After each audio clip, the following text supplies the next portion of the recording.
Hello, everyone, and welcome back to another episode of My Best Life. On today's episode, I'm chatting with Vandana Atara Noorah. Vandana is a spiritual teacher, light healer, and guide dedicated to helping individuals reconnect with their inner wisdom, personal power, and innate capacity for healing. Through her work, she supports people on journeys of self-discovery, transformation, and spiritual awakening, blending intuitive insight with practical tools for personal growth and well-being. Have you ever had those weeks where you just feel completely stuck in your own head? Like you're constantly looping on stuff from the past, or you're super anxious about the future, and you just can't seem to shake it? If that is you right now, take a deep breath. You are exactly where you need to be, and today's episode is going to hit home in the best way possible. Vandana is a divine light energy healer and the founder of Vandana Light Healing.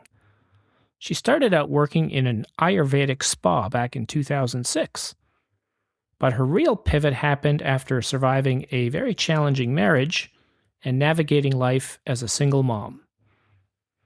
Instead of letting that heavy stuff break her, she had a significant spiritual awakening. She calls it a total rebirth, and it completely unlocked all these gifts she'd been holding inside. Now, she uses a mix of Reiki, hypnotherapy, and energy work to help people all over the world drop their masks, clear out old trauma blocks, and finally reconnect with who they really are. In this episode, Vandana and I dive into why everything, including us, is just consciousness in human form, how things like anxiety actually manifest physically in your stomach or heart, and how to spot those blocks, how loving universal life force energy works, and how she sends it remotely to clients anywhere on the planet through her Reiki practice, and why letting go of who you think you're supposed to be is the fastest way to invite in unconditional love. This conversation is so beautiful and grounded, and a helpful reminder that we already have the inner light to heal ourselves. To learn more about Vandana and her work, check out her official Vandana Light Healing website, which you can find in the show notes, and follow her daily vibes over on her Instagram profile at Vandana_light_healing. All right, it's time to turn the volume up, get comfy, and dive into today's episode. If this conversation resonates with you, please like it, please share it with a friend, and please subscribe. As always, thanks for listening. Vandana Atara Noorah, welcome to My Best Life. It's a pleasure to be speaking with you today. Thank you for having me on your show, Peter. Thank you. So, as we were chatting just before we hit the record button, you mentioned just coming from a Sufi healing circle. And ironically, I wanted to start this conversation with a quote from someone who you're probably familiar with, Jalal al-ad-Din Muhammad Rumi, who is... I knew you were going to say Rumi, but I didn't want to jump in and be rude. But of course, it has to be Rumi, my favorite. It has to be. Well, there are no accidents, Peter, right? There are no accidents. Yeah, awesome. For listeners who may not be familiar with Rumi, he was a 13th century Persian poet, Islamic scholar, and Sufi mystic. And yeah, he's often quoted these days. He had such profound poems and writings. And I thought that given your background as and the work that you do as an energy healer, that I thought that this particular quote would be a good place to start. So he famously wrote, Rumi did, "The wound is the place where the light enters you." How does that feel to you? How does that resonate? It strongly resonates. It deeply resonates with me. It's almost like that Leonard Cohen song about the crack in your heart. That's the only way that if you have the crack, that the light can actually seep in. So we have, yeah, Rumi is one of my heroes. So it's all about love, divine love, unconditional love, and peace, assalam. And that's what I was engaged with, the calling in the energy of peace and calm and well-being, especially this uncertain timeline, I should say, where we're all experiencing a lot of fear, chaos, and division. So peace is exactly the medicine that we all need to drink, the nectar of peace. So thank you for bringing in Rumi to our conversation. It's beautiful. Well, thank you. So you work as a light healer, and I just want to, just on a very practical level, what exactly does that mean? What does that encompass? Well, it's a divine light energy healer. So I help to shift or transform energies that no longer serve or support that might have once upon a time in childhood when we needed to stay safe by holding back and by making ourselves sort of invisible, not speaking up or speaking our truth. And so how I got started on this healing path many years ago. Actually, back in 2006, I was working for an Ayurvedic center and spa that was owned by the Dream Hotel and Deepak Chopra. So I don't know if I should, bring in that name anymore. I just caught myself. I just heard myself saying, "Oh, maybe now is not a good time." But that was a chance. It was a great opportunity for me to read a lot of his books about meditation and mindfulness and how to stay calm and regulated amidst all the chaos around us. And that's when I started taking people on tours that would come in to visit the shop and the spa. And I would take them down to what we had a meditation room and also to listen to relaxation music.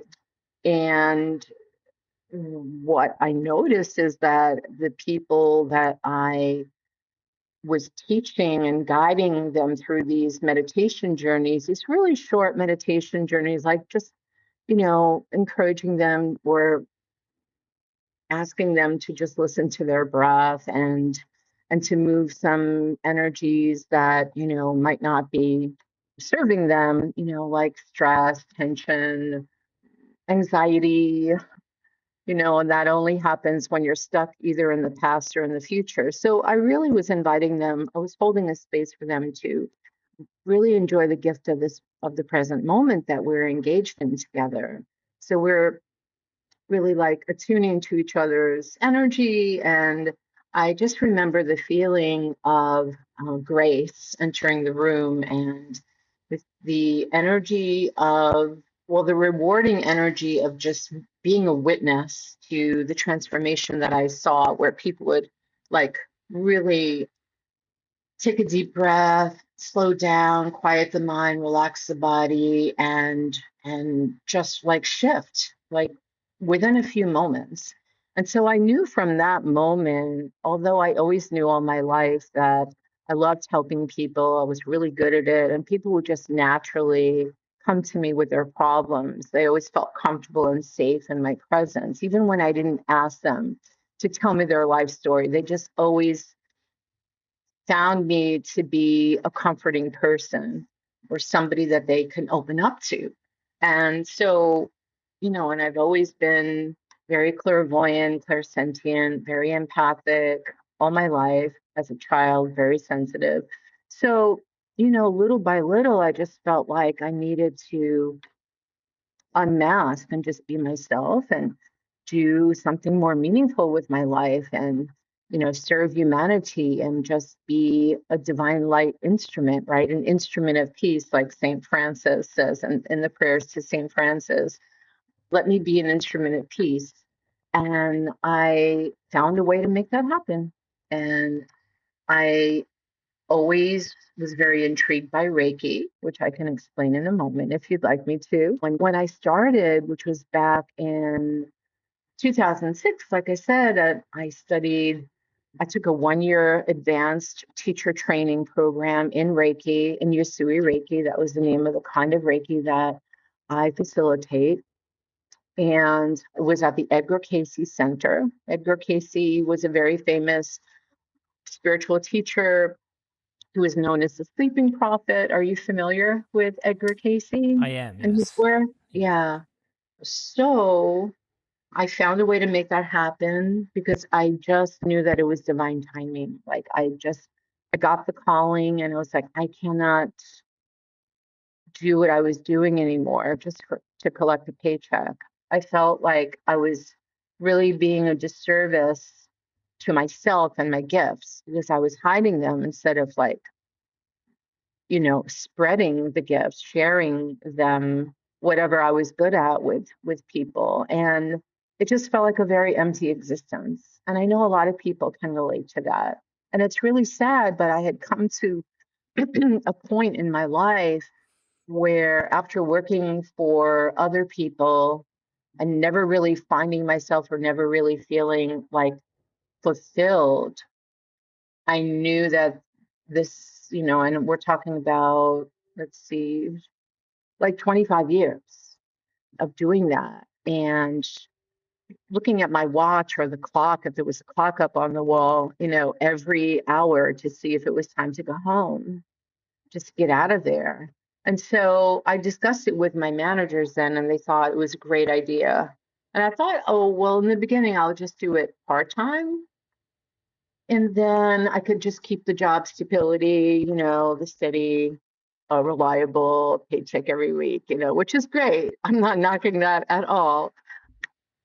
And then when I finally decided to go to school for it, I just fell in love with, I, I just felt like I was exactly where I needed to be with like-minded, like-hearted people. And I just felt like I noticed, I didn't only feel that, but I noticed that everything was changing in my life. And I just had a lot more peace in my heart, a lot more clarity, a lot more hope, I would say, a lot more hope for the future. Because all those years of just kind of like, and I don't want to say that I had horrible jobs or that every job was a nightmare, but for the most part, I was pretty much in survival mode, and there was like really little or no meaning to my life. And all the things that I was very excited about and interested in, psychology, spirituality, all the different spiritual traditions which I've explored in addition to Sufism over the years. I just knew I had reached the point of no return. And after I graduated, so fast forward about a year, and I got my certificates, and I I never went back. I Okay. I just figured it out step by step, Right. Right. I didn't even have like a thought out plan. I just knew that there has to be a better way. And I was shown a better way, but I had to take that leap of faith, and jump over that cliff and trust that I would land safely on the other side, which I did. And I also learned so much about myself and my gifts. Being a writer, a speaker, a teacher, a healer, a guide, a coach, a channeler, a medium, all of these things I didn't even know that I could do and that I could even do well. But all of the natural gifts that were dormant inside were all of a sudden like spilling out. And I was learning about myself for the first time. And it was an amazing start to a new adventure, a new chapter in my life. Lovely. Yeah. Well, there's so many different threads that I can pull on, but I Just be did want gentle when you're pulling them. certainly. I did want to ask because, a lot of people, I think, that come to this type of work at some point in their lives, they feel this profound call. There's this shift that happens, and that, Mhm. that can be started by many different things. For example, in my life, it was really the breakup of my marriage that kind of led me to Mhm. do quite a bit of soul searching. And so I'm wondering for you, was there Yes. a defining moment that Hmm. really led you to this path? So that's the first part of the Hmm. question. And then, as you said, you've made this, or you're making this leap of faith from the stability of a 9 to 5 job, a regular paycheck, doing something that into, really going into the unknown. And so, what were some of the challenges that you were facing as you started to make that shift? Well, that's a great question, and I will do my best to answer this question. There was a breakup for me too. I'd been married for 20 years. My son was when I decided that it had to end. Like, it was kind of like survival of the fittest. Like, it was either me and my son like getting through this alive, or my former husband. And I chose myself and my son, of course. And that was the best decision I ever made, but very difficult one as well. And I think that that was kind of like the beginning of a new journey, a new chapter, like I said before, kind of like a rebirth for me, where I was able to actually fulfill my soul and and take a look inside and see like all of the gifts that had been unexpressed and all of the masks that I had to wear to try and fit in his world. He was from a different country, so it was a different culture. And I always, it was just lots of people pleasing and approval seeking and just trying to make him happy, trying to heal him. And then I realized, like, after all the years of trying to heal him, he was he was addicted to substances, alcohol, and, I tried everything to get him clean and sober, and nothing, it just worked maybe temporarily. And then when he would like relapse, I would always be the one that he blamed for his problems, for his trauma, which of course I didn't realize until many, many years later that he was self-medicating, self-soothing the wounds, the unhealed wounds, which turned into traumas. Because I thought he came from an amazing family, because his parents were my in-laws at the time were so good to me and they were so supportive.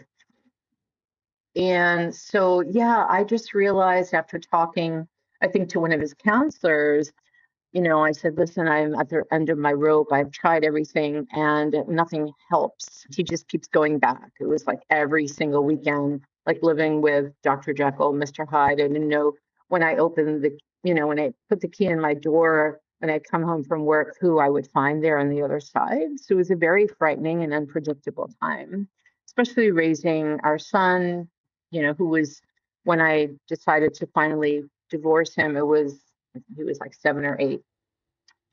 And that's scary to be a single mom, or a single dad. And but I realized, when I was talking to this counselor, he confiding in him, telling him like, I don't know what else to do. Can you suggest something?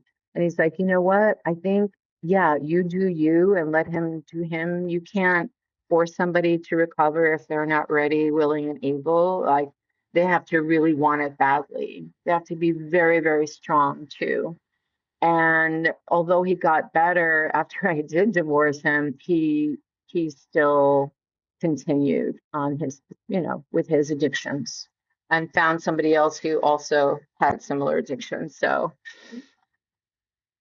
and then I realized, you know what? Like, I've been so conscientious and committed to healing. I mean, it felt like just a natural quality, because I think I've always been a caregiver. And, probably there was a lot of parentification, which means like you're the parent for your parents. Growing up, there was a lot of dysfunction, triangulation, all those psychological terms. But I always felt like the peacemaker in my family. And so this just came naturally that I would want to help him. And believe me, I had tried everything that you could think of.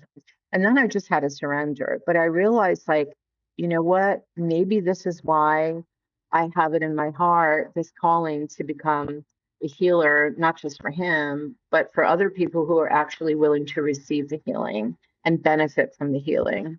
And that's exactly what I did. So I think that had a big part, my history, my relationships, my upbringing, and my marriage, and also being a mother, which is all about unconditional love. And that's what healing is all about. And so, yeah, that's kind of like what I think the driving force behind what I do. Oh, actually, who I am. Yeah, Okay. Well, thank you. Thank you very much for sharing that. sure. So, I wanted to dive in a little bit into the actual work that you do as a light healer and trying to understand that a bit better.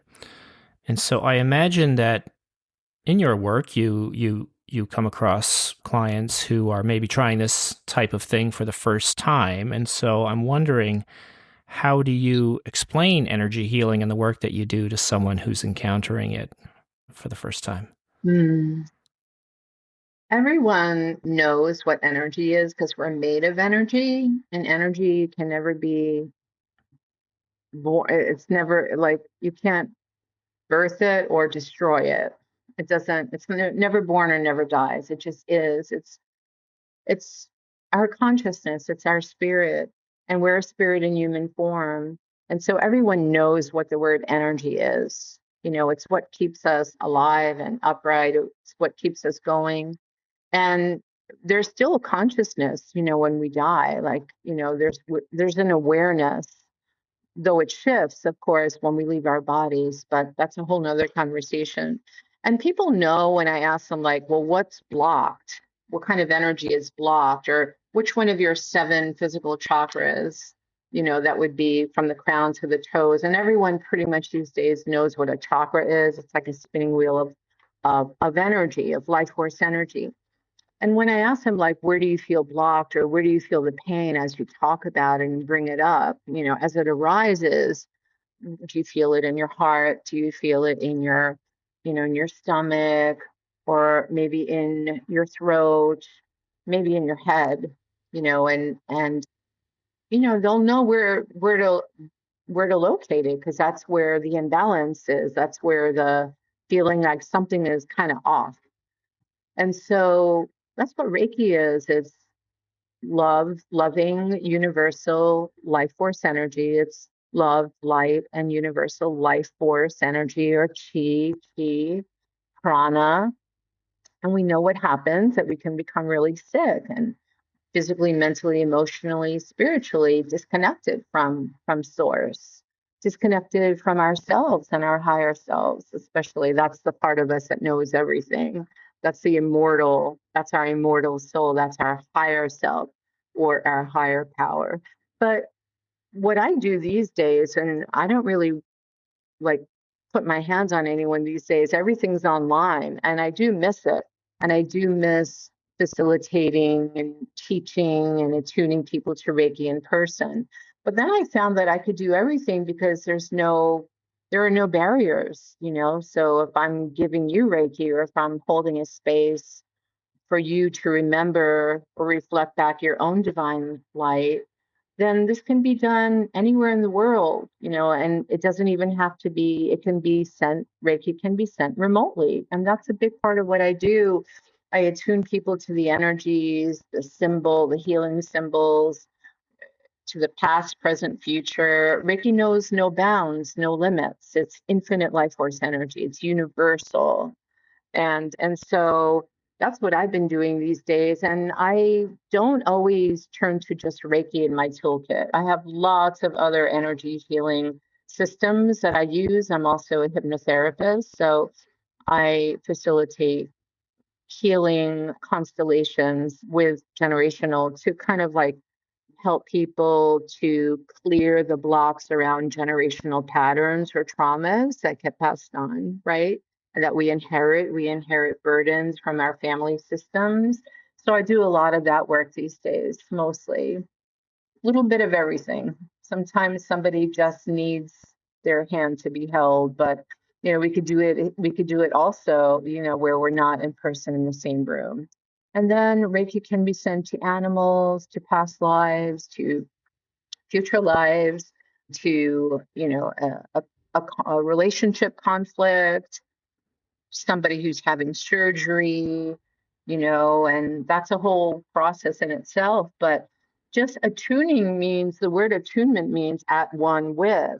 So you're attuning people to these higher dimensional, this higher consciousness, or, kind of universal oneness, where everything is, there's just peace, there's just oneness, there's just harmonious balance. And it's a higher frequency, it's a higher vibrational frequency that most people are not even aware of, because of the density that we hold and we carry all our lives, right? That we actually inherit just in our mother's womb. So there's a lot we could talk about with Reiki, Certainly. but it is the most fulfilling thing. I remember when I was giving my mother a Reiki session. She had retired and moved to Florida, and she was very stressed out. She was taking a lot of medication. She was suffering. She was in a lot of pain for various reasons. And I just sat her down in a chair in the living room, and I was just kneeling at her feet, and I was just basically, running my hands, like, so running light, like from the top to the bottom of her and in back of her, touching her heart, holding her hands, leading her through a guided meditation, a journey of relaxation and kind of like letting go, kind of surrendering whatever she was experiencing in the moment, and inviting her to kind of like her happy place, right? A space where those problems or those challenges or those illnesses don't exist. So another realm of another reality.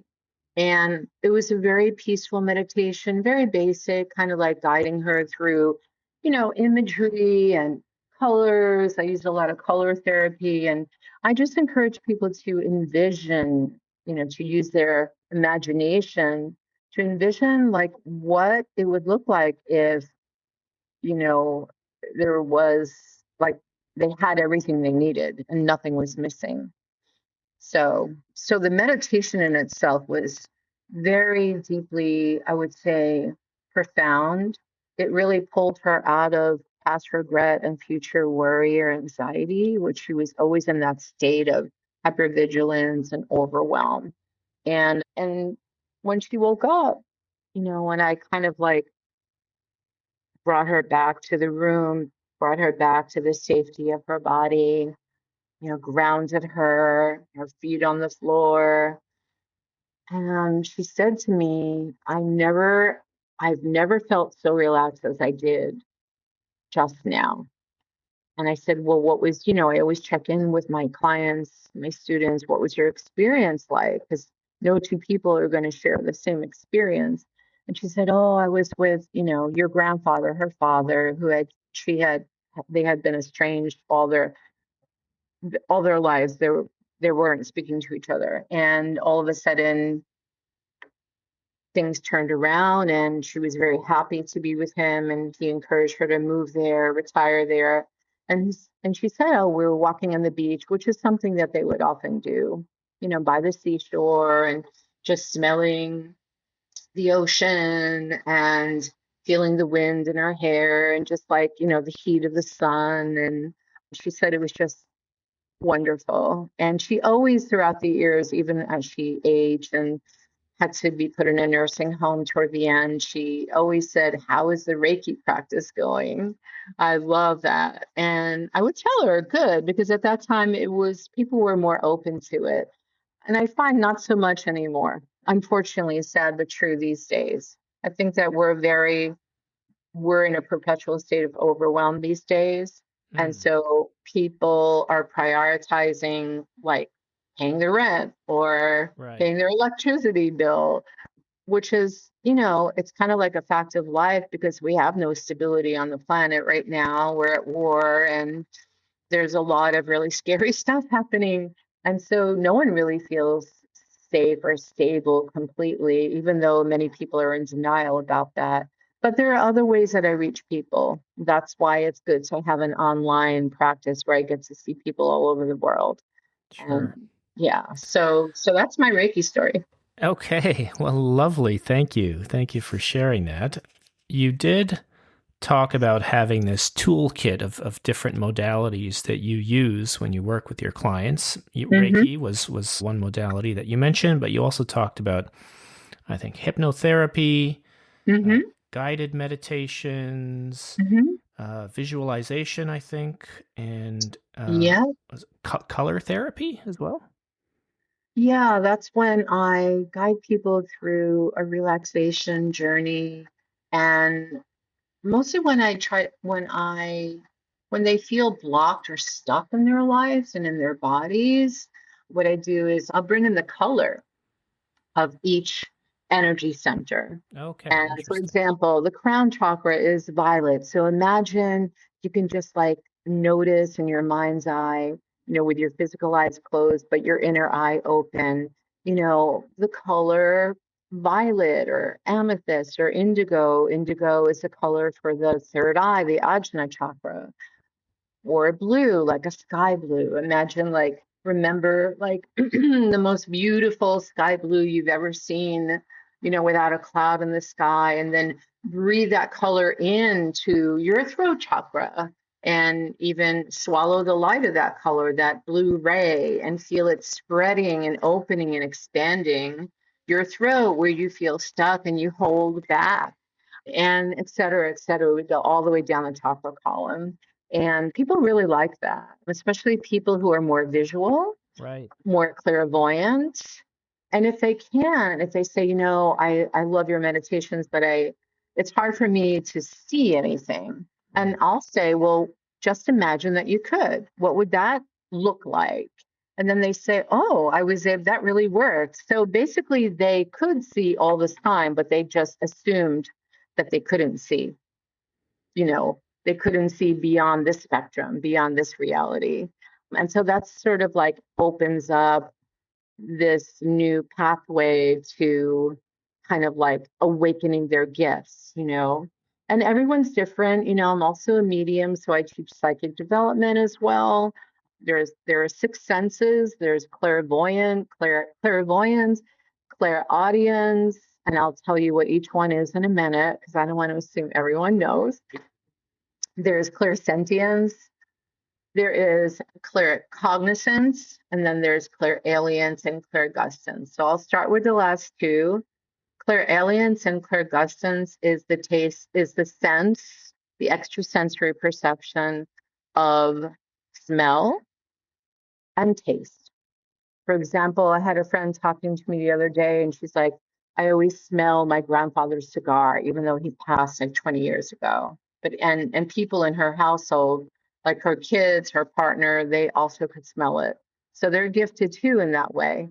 And I said, okay, well, that's called clairalience. I don't know if you knew that. Sometimes you might get this funny taste in your mouth, like, and it'll remind you of maybe a happy memory, hopefully maybe your grandmother baking like chocolate chip cookies in the oven, like, and tasting it, right? Or maybe she made like a soup that she was known for, and somehow you get this like craving for that soup. It could be a connection from that ancestor, that loved one. And then clairvoyance is clear sight, clear audience is clear hearing. So it's the audio and the visual. Clair sentience is being an empath, being a very deeply feeling person. Like you could just feel the other person, like what they're feeling.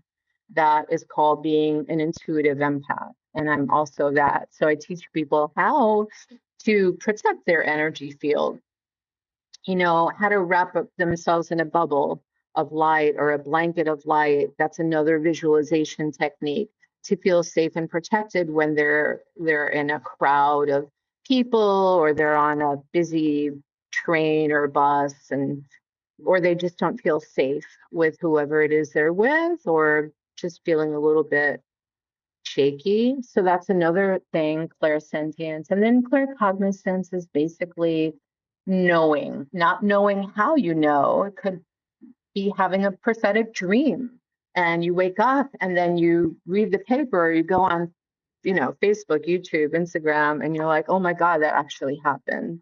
Like an earthquake or a tsunami, or it could be just something like somebody was thinking of you and all of a sudden you had a dream of them, and then they call you the next day and you Right. hadn't heard Right. from them for 10 years or 20. It's like that clear knowing. It's like the gut tells you, like, I don't know Yeah, how I know this, but I just know it.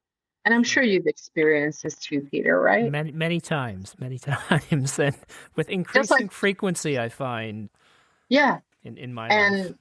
And it's also how people of a similar vibration who complement each other or who share similar energy signature. That's how they come together. You know what I mean? And there are no accidents. And I think, like, Sure. maybe, I don't want to assume, but maybe that could have happened with us, because I'm sure that a lot of people have reached out to you, or maybe you've reached out to other speakers, and something just feels. That's clairsentience, right? That's Right. that gift that you have informing you, like, something doesn't feel right about this person. And then someone else writes, and you're like, you know what? I just get this good feeling about this. I just know it's going to work out okay. Like, it's going to be great. So that's about trusting the wisdom of your body Right. Yeah, to inform you. Yeah. that's a pretty accurate summary of how I go about booking my guests. People reach Yeah. out and I'm like, yeah, just that this approach feels right. And of Yeah. course And there's no I do my hesitation. research. Yeah, there's no hesitation. Yeah. But I did want to ask you, so we were talking about this toolkit that you have, all these different modalities. So Yeah. let's say you're working with someone for the first time. How do you determine which modality is the right one? Is it a matter of, the client choosing, or is it you using your own intuition, or what does that look like Yeah. exactly? Can you paint a That's good. picture? Yes, I can paint a picture, even though I'm not a good painter. It is in Buddhism. I was a Buddhist for like about 18 years. I still have my Buddhist prayer beads, and it's called a gohanzen, a butsudan. So it's like basically the the container where the scroll is, and I still have my prayer books, where I would read prayers from the Lotus Sutra and chant, which you might have heard of, Nam Myoho Renge Kyo, over and over and over again, repetitively, which is in itself a beautiful mindfulness meditation. And there's a phrase that, I guess it was the Buddha that said, something called skillful means, like really being tapped in or tuned into the person and their needs and what they are able or ready to receive and what they're not. So, someone who's never experienced something deep, I might start out with, offering them a reading, because I also do what's called divination readings, where we tap into source or spirit for answers. And that it's like we're not going as deep. It's not like a very long journey where they have to keep their eyes closed. They can keep their eyes open. We can maintain eye contact. I might offer them an Akashic reading, or I'll look into their soul records. I'll call in their soul team, right? To see if there's some type of a karmic contract, or maybe a vow or an oath, promise, or agreement in another lifetime, or maybe that was passed down to them, like, through their family tree from their ancestors. If there's some type of an attachment or a cord, there's something called cord cutting ceremonies. These are rituals that I sometimes invite people to if they feel a presence around them, like a negative presence around them. I might invite them to try that type of a facilitation, that type of a session, because we always get corded to each other, but there are positive cords and then there are negative cords. So it's like the negative ones are the ones that feel very constricting and very uncomfortable, and it kind of blocks our path, or it doesn't allow us to ever change anything long term. And then I also do shamanic soul retrieval, which is something that I love. And sometimes I'll play the drum, and I play singing bowls. This is more like in person, because Zoom, it's very difficult to use sound. I'm sure you know. But a soul retrieval is about like retrieving the lost or missing, like vital energy parts that kind of the parts of our soul containing our gifts and our essence and our truth and our voice and like our creativity, right? That kind of broke off because we had to, it kind of is somewhere either hidden inside and buried, right? Or we just left it behind at a different age. And so it froze in time. So that's basically what soul retrieval is. And then I will go into sort of a light trance and find those missing soul parts and reinsert them so they can feel whole again and more like themselves. And that's a very deep process. So I would not recommend that for someone new. It might just be, they might not be able to receive it. And that's why we have to use skillful means, as the Buddha says. Absolutely. You mentioned soul retrieval. Before that, you also mentioned a soul contract. What exactly is that? It's a contract that we make as soul before we come in, before we are birthed into a human body. And it happens as a result of karmic actions or inactions from previous incarnations, if you believe in that, if you believe in reincarnation. But we are souls, right? So there's no doubt about it, that I don't think anyone would really question that. But that's like an unconscious vow, an oath we took, an agreement, or sometimes it's passed on from generation to generation. It keeps us kind of trapped in survival mode. Or it could be an early trauma that you won't even remember because it would be too painful, where you made a promise to yourself. And again, it's always unconscious, but it really can wreck your life if it's not a beneficial contract. Sometimes souls have marriage contracts where they're just meant to meet. And that's, I'm sure, what happened to my husband and I, because we were from different worlds completely. And it was almost unheard of when we found each other. Didn't even speak English, actually, maybe just a few words, and his family as well. I would call that a marriage contract from other lives. Many of them are binding, and it's really, really hard to recognize, but it's something that perpetuates and it follows us, and it's like a pattern. It's like a really difficult pattern or a program, but we do it to keep safe and to survive. Maybe a vow of silence or a vow of celibacy, or it could be a vow that we would, not be too much. That makes us feel like we're never enough because we needed to make that promise to ourselves to stay safe so others wouldn't feel threatened by our gifts and by our light. It's kind of like an agreement that just self-perpetuates, kind of like spirals. And Right. until you can break that cycle or break that contract or renegotiate it, rewrite it, everything basically stays the same. And so if there's a wound, an unhealed wound, a trauma from a younger version of you where you were rejected or abandoned, like maybe in a romantic relationship, you'll seem to unconsciously attract that same kind of person, but in a different form, with a different name over and over and over again. And then you wonder, you blame yourself, you go into the illusion, because it's not even true, that there's something wrong with you. And maybe you're just trying to really, the truth of it is, like, regain the love, or feel love by maybe your father or your mother, that you can never seem to, like, they could never meet your needs, or you, but this person reminds you of them. So it's all unconscious. Right. We Right. want to bring that unconsciousness to the surface, right? Okay. So that it becomes conscious and you can become aware that it's not your fault. You're just trying, it's like our brain always holds this negativity bias. And we also have these expectations. And this is part of the way our brain gets shaped growing up.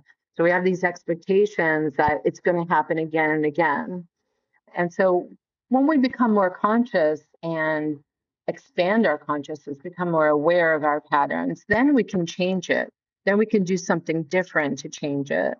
or feel something a different way about ourselves, and if we feel lovable or not, you know. So yeah, this is a very common thing that a lot of people are struggling with, but they don't Right. even know it. They're in denial. They just think that it's them. But the patterns, these burdens didn't start with us, and it doesn't, they don't really belong to us. We weren't born to suffer, but we can change it. We can become sort of this pattern disruptor or cycle breaker. But all it takes is a willingness to accept what happened and not blame ourselves or shame ourselves for whatever happened in the past. That's when we can work through it instead of spiritually bypassing it, which a lot of people do, unfortunately, because it's easier and people are afraid to kind of like look at what's inside, what they carry inside. But we Right. have to befriend our inner demons, and turn them into allies. And that's, I Okay. think, where I help. Well, earlier you alluded to, you know, making sure that you start off people at an appropriate place for where they are in their journey. So, for example, not introducing this shamanic soul retrieval for someone who's brand new. For whom Yeah, it might be a bit overwhelming. So yeah. let's say you have someone who wants to make some changes in their life, but isn't quite sure where to start. Not quite sure what to think about all this energy healing stuff just yet. It's maybe Hmm. just a bit of a bridge too far for them for where they are in their personal journey right now. What can those individuals do who feel like they need to make some kind of change in their life, but maybe they're just ready to take some baby steps towards, expanding their consciousness, expanding their awareness, and coming to terms with whatever trauma there is in their lives? Yeah, usually if we are not encouraged or actually discouraged from really getting to know our true identity and who we are at the root, at our core, it's difficult. It can be scary or even frightening. And I've had clients like that, and my goal is to empower and support people and just be that safe person and hold a very gentle and safe, non-threatening, non-judgmental space for people to feel heard and to feel seen and also safe at the same time. Because many times in our childhood, if we had a dysfunctional family growing up, which I certainly did, and that's why my greatest passion these days is introducing people to their inner children or their inner family system, because we actually, as capable, uh, confident adults, we have what it takes to reparent those wounded, fragile, vulnerable parts of us. And so I always just take people through a process, and I'll ask them, like, first I'll ask them, like, do you actually want me to help you? And they'll always say, like, oh, yeah, of course. But not everybody actually does, because it serves them. There's some secondary gain. And when I take people through a hypnotic journey, it's just, I don't call it hypnosis, because I really don't think it is that. I'm not snapping my fingers, I'm not counting backwards, though some people do. For me, it's more about alchemy, like an alchemical hypnotherapeutic approach, where I look into their family systems, but I don't want them to feel passive. I like to engage them throughout the process. So it's more interactive. So they'll feel more in control. And I think that that's really important. So working with the inner child, getting to know, or remembering the good parts of our childhood and what brought us joy. When we were really little, before we even had words, what did we naturally gravitate to? Were we naturally gifted in dancing or singing? What did you, I'll always ask, what did you enjoy growing up that you put aside, or you were told, you gave up hope and were told was impossible, so you stopped doing the thing that brought you closest to that sense of ecstatic bliss or connection with the divine, right? And people are amazed. I've had people come up and, like all of a sudden tears will well up in their eyes and they're surprised at their own reaction because they never really had that conversation with their inner child, and we can go to different ages, all the way back to infancy, toddlerhood, childhood, teenagehood, young adulthood, and, maybe give them what they never received growing up. Tell them that you're just curious and you want to get to know them and explain like who you are, that you are them all grown up. And really take a very nurturing approach, like curious, calm, and have them kind of have the adult, like you, the client, speak to them in a way that feels, safe and nurturing, and tell them what you can do for them, and how, and that, you can welcome them into your life, into your heart. I mean, there's also something called IFS that I also weave into my work, which stands for internal family systems, where you actually ask them, that inner child, the wounded, burdened one, you ask them if they'd like to unburden now, if they like to release and let go of all that pain and stress from very difficult childhood, very confusing and chaotic childhood. And they always say yes. And then we take them through another journey to their favorite place in nature, and tell them that they never have to go back to relive that pain again, right? And tell them and make a new promise, a new vow or contract, like I'm going to be the kind of loving parent, unconditionally loving parent that you never had. And that definitely brings up tears because maybe they never heard that before growing up. They never heard what they needed to hear. Their needs were still unmet all these years, right? And so they stopped asking in relationships to have their needs met. So you can actually be that person for them and even apologize and say, I'm sorry, I never knew. I wasn't trying to ignore you or neglect you. I didn't know that I could become your loving parent, like the one that you never had growing up, the one that you were deprived of. Also deep work, but I find that it's very, very easy for people to connect with their inner child, and that could be a feeling, it could be just a knowing, it could be maybe seeing or remembering, or maybe, meditating with a photo. I always invite them to bring a photo of yourself when you were like 5 years old or whatever. And that also like adds another dimension of healing where they can go even deeper and heal the parts of them that they're still carrying inside that never healed.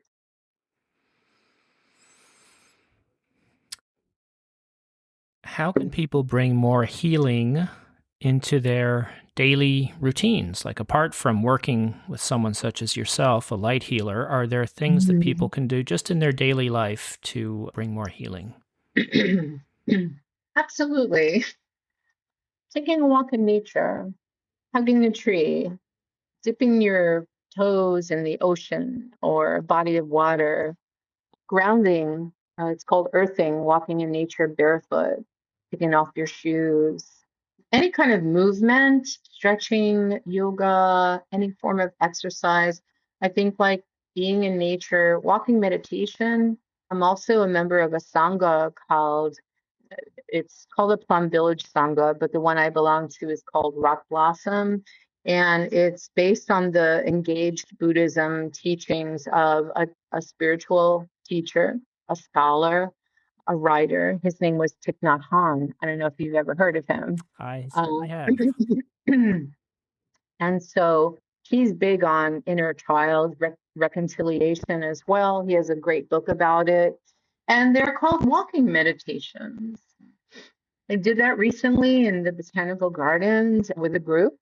So a sangha is like a group of, people who come together and they practice these practices together. And it was really beautiful. And that's also called mindfulness. So I would encourage people to just try to be present, even when they're washing the dishes or doing the laundry, not stuck in the past, not caught up in a future or a worst case scenario that will probably never happen. So just being present is a gift in itself because we can't really enjoy the gift of our lives, of our bodies, like being here, being alive, if we're somewhere else, if we're disassociating. So all of those things, and just meditating quietly, if you need to put on some relaxation music, that's fine. It's always good to do it in silence, but a lot of people who are new to meditation say that that's really hard because the voices in their head grow even louder, especially like the inner judge and the inner critic, right? But who are actually just trying to really protect us, but it doesn't feel that way most of the time. So that's why I offer all of my guided journeys, my guided healing journeys. They're also known as healing activations or transmissions or attunements. I'll offer them on replay recordings for lifetime. So if someone can't make a call and they live in a different time zone, that's always an option. They'll automatically receive the recordings of my transmissions. And a lot of people say that it helps them to sleep better. One who was a client who had insomnia, and she said just something about your voice, about your presence, about your essence, really. Something is very soothing and very calming, and it helps me to fall asleep. And some people don't even want to fall asleep, but as soon as they listen to one of my meditation tracks, they zone out, and it's only because it's so deeply relaxing. And a lot of the energies that I call in, well, all of the energies resonate in light codes or light language.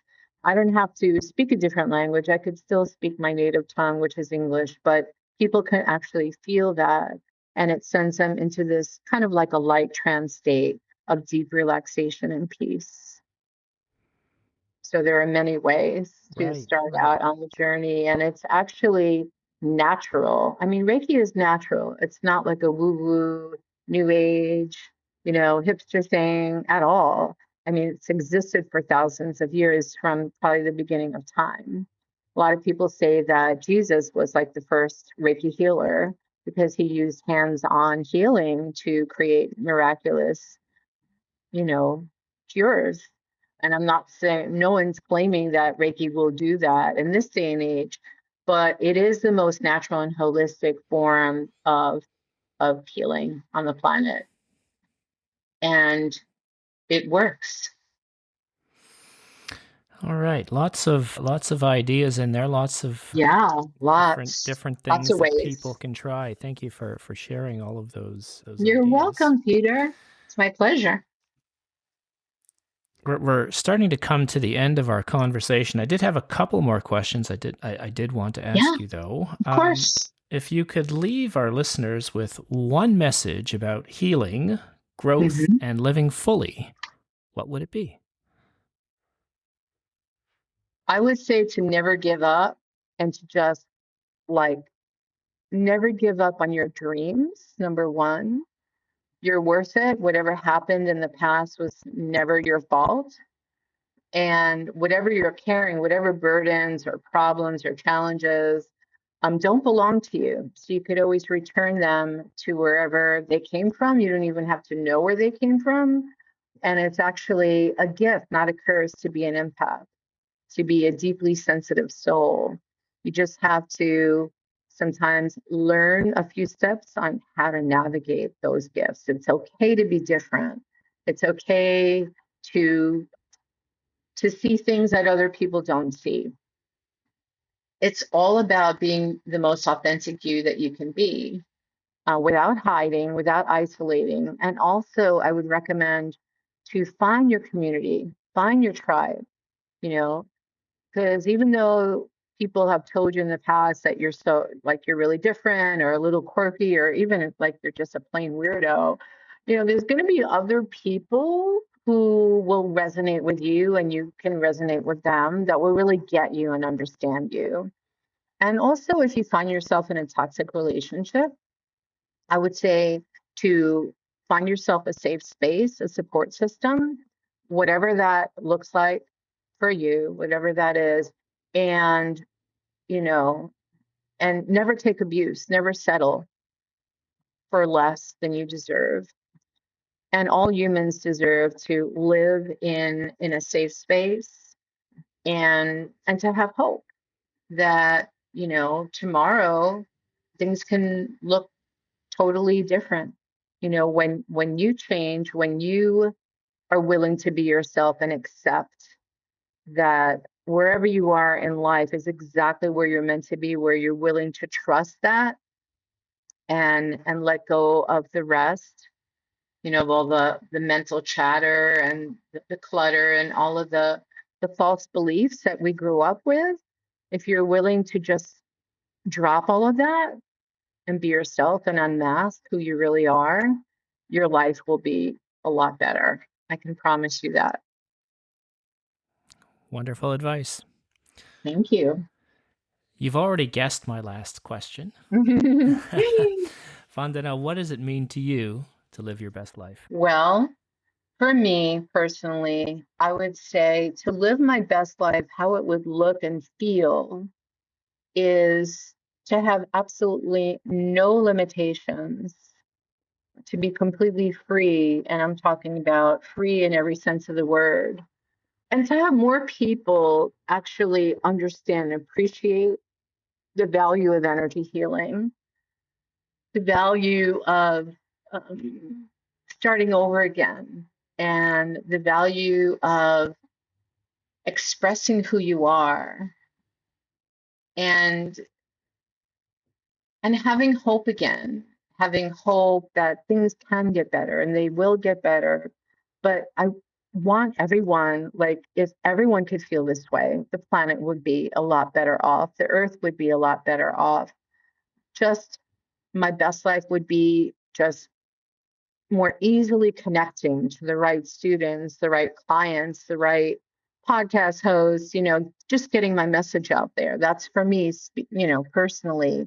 The freedom to travel to sacred destinations, to open my own healing center without any complications or without, the 3D reality stuff kicking in, with all the paperwork and just like having things synchronistically come together.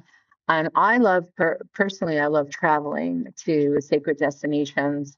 And for me to reach as many people as I can, it could be physical, mental, emotional, spiritual healing. It doesn't have to look like just one kind of healing. And to have every doctor also trained to be a healer, every nurse, everyone in the medical profession also become a Reiki practitioner or just learn the importance and the value of their role in life. That would be a big thing for me. And if I could, live my best life, I'd be able to just organically reach the vulnerable and marginalized populations where everyone could afford like quality healing they deserve.